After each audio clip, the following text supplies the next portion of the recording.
Hello, everyone. Phil Lee returning with another episode of Civil War Chat. Today is February 19th, 2022. Click on the subscribe button down here in the lower right to subscribe to future episodes. Our numbers have recently passed 1,000 subscribers. Also, click on the notification bell in the far upper right to be notified when the episodes are released. That's just the way YouTube does it. Today's episode is entitled President Grant Drifts Toward Dictatorship. Toward the end of his two-term administration, it went from 1869 to 1877, President Grant showed signs of drifting toward dictatorship by seeking an unprecedented third term. Even in his own party, opposition to another term was genuine and became acute in January 1875, as he used executive and military powers to impose his will to keep friendly regimes in place in a couple of southern states. First, as in 1872, Louisiana's 1874 Republican regime used its dictatorial returning board to count votes, thereby unilaterally declaring victory over the Democrats for the legislature in the autumn elections, the previous autumn elections. Grant backed General Phil Sheridan's intervention to keep the Republicans in power, even though, of course, it was disputed, the Democrats disputed that returning board count, but General Phil Sheridan on the scene there enforced that the ruling by the returning board, kept the Democrats out of the legislature. And even though a bipartisan congressional subcommittee of 2 Republicans and 1 Democrat who were on the scene at that time unanimously declared that Louisiana Democrats had won the election. Louisiana Democrats had won the election, according to that subcommittee. According to historian Allan Nevins, the subcommittee's report stated that, quote, no Democrat intimidation had been exercised in the recent Louisiana election. And that was a reference to possible KKK type intervention. They said none of that happened. They also said that the Republican returning board had been thoroughly corrupt and its decisions were fraudulent, and that it had seated Republicans from districts in which Democrats had been unquestionably elected, close quote. Second, Grant also tried to replace Arkansas's 1874 Democrat government elect with a Republican regime that same month, January 1875. After a House investigating committee chaired by Vermont Republican Luke Pullen decided in favor of the Arkansas Democrats, President Grant backed down. Now, both of Grant's actions within a single month, January 1875, suggested that he might use executive and military powers to keep friendly state governments in place.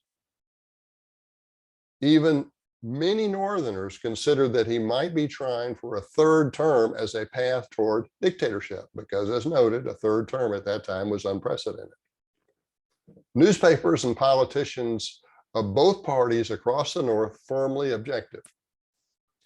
They were dismayed that Louisiana's legislature, a legislature of a sovereign American state, had been turned out into the street by federal soldiers.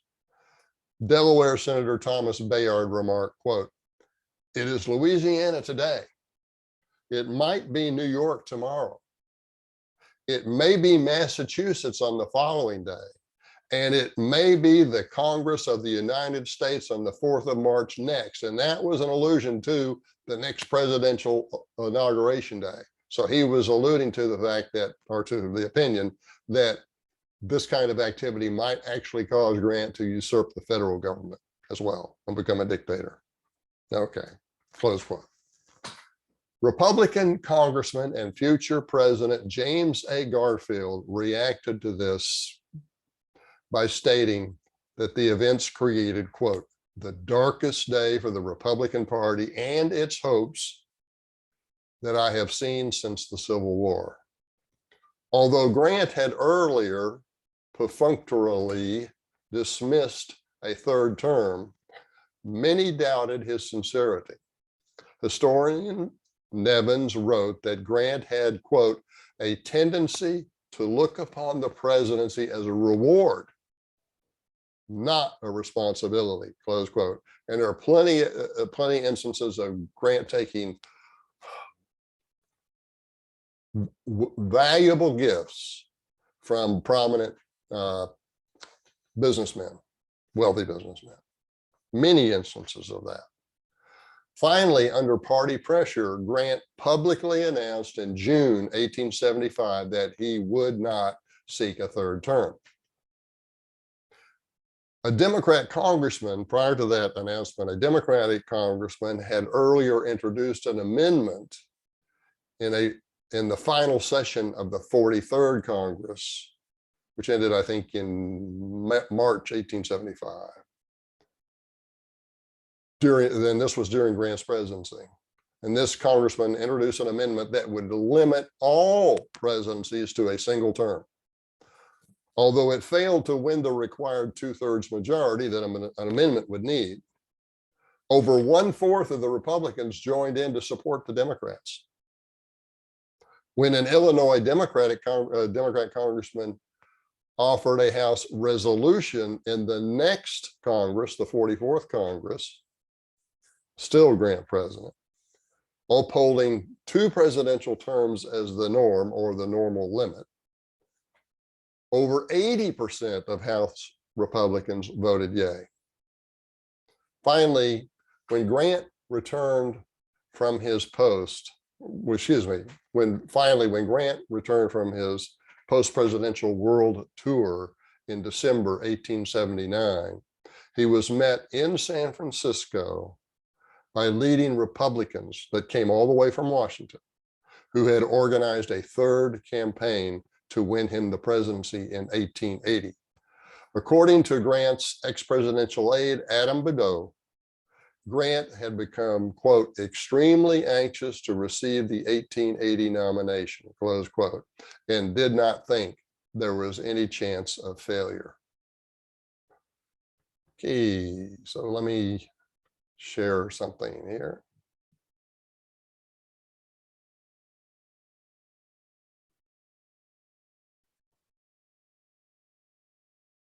This is my book on U.S. Grant's failed presidency. So the little talk I gave here, there's a lot more of it in this book, U.S. Grant's failed presidency. It's $22 at Amazon and Barnes & Noble. If you'd like to get an autographed copy from me, it'll be $25 here in the United States, and I will cover postage and delivery. So there it is, U.S. Grant's failed presidency. Also, let me finally just mention that if you do like my books, please go to Amazon and Barnes & Noble. Give them 5-star ratings if you like them. It really helps us out. So thanks again, and I'll see you next time.